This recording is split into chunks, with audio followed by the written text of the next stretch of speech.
So you already mentioned small language models, but there are also some interesting academic approaches. We talked about the mixture of experts a few weeks ago, where you might have a bigger model, but only access a small portion of it that is specialized to your specific use case.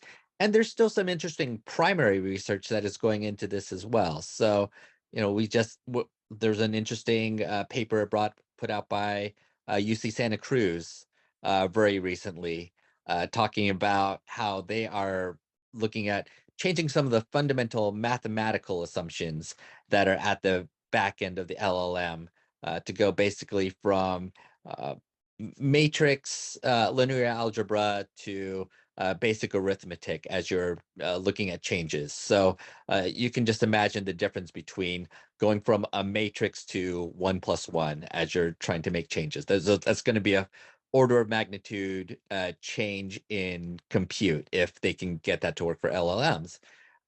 So I think that's an interesting aspect as well, just that the foundational technology for LLMs still is not fully set. In fact, we're still just starting to figure out how to really optimize this stuff. Yeah, I think it's we've talked about this before.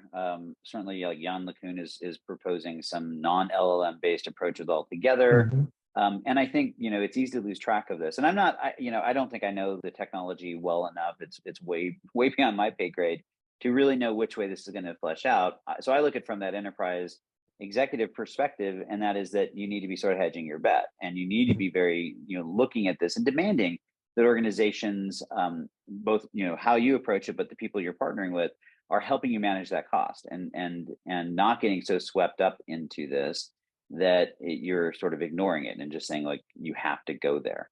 And so I think that it is interesting to see the approach. I'll tell you the other part that I thought was interesting about this one is that it was not coming from sort of the usual suspect. This came out from researchers at UC Santa Cruz, Soochow University, not sure where that is, and UC Davis.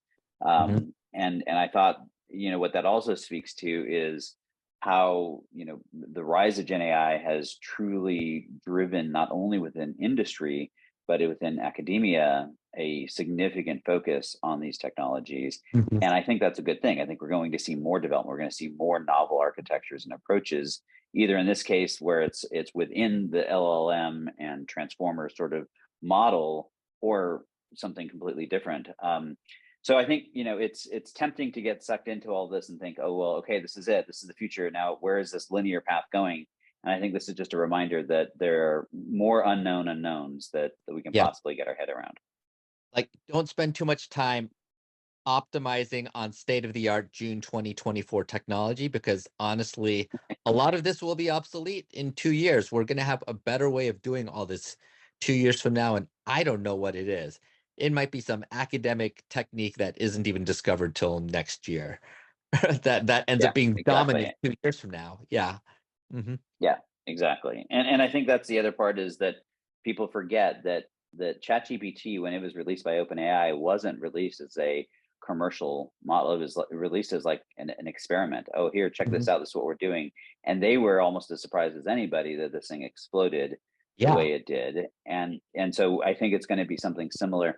So, so yeah, I think I talk a lot about AI strategy, and I think when you're developing as an enterprise, if you're developing AI strategy, it's about allowing for all of that. It's about looking at the use cases, looking about what are the things that you think you can actually drive business value forward if you had access to various technologies or various ways, even if they don't exist yet, and start creating those pathways for those eventualities, because we're in such a state of change. You can't predict what it's going to be, and you shouldn't be making these linear plans based on what exists today, because it's going to change. Hmm. But I do feel like Speaking of, yeah. I just want to no, no, add go. one last bit about how this focus on LLMs, I worry about overtraining and creating a monoculture of AI, because this is a very specific approach to AI, and there are many other types of AI. But I feel like for the moment, it is providing a little bit of focus to research and product development, which has traditionally been missing from AI. Uh, we spent, honestly, a lot of the latter 2010s trying to optimize for AI as well. We saw a lot of data science platforms and machine learning capabilities, but it never really took off in the enterprise, partially because there were so many things to have to consider, and it was hard to figure out which direction to go in. LLMs at least give us a direction for figuring out what to productize with a UX that is approachable for the average human being.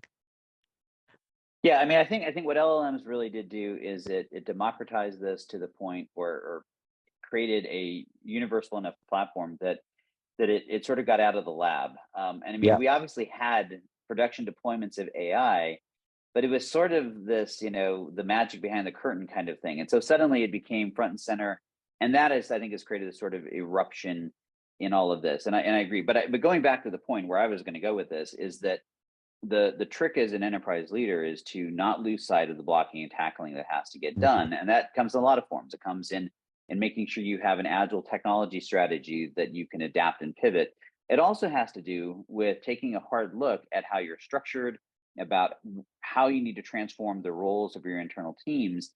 And I think for a lot of the legacy tech vendors that are selling the unsexy blocking and tackling sort of tech, this can be a difficult challenge in this area where we have folks like Nice, sucking up all the air in the room and trying to go, look at all this stuff. Mhm. And then you have people like storage vendors, as an example, that this is a critical foundational piece. When I talk all the time that AI is driven on two fundamental things: data and process, or data and workflows. And so these are the fundamental building blocks, and so many enterprises are still struggling with both of those. So you can have all the whiz bang AI tech on top of it, but if you don't have those foundations right, it's tough. And I think for a lot of folks doing that, they can struggle. So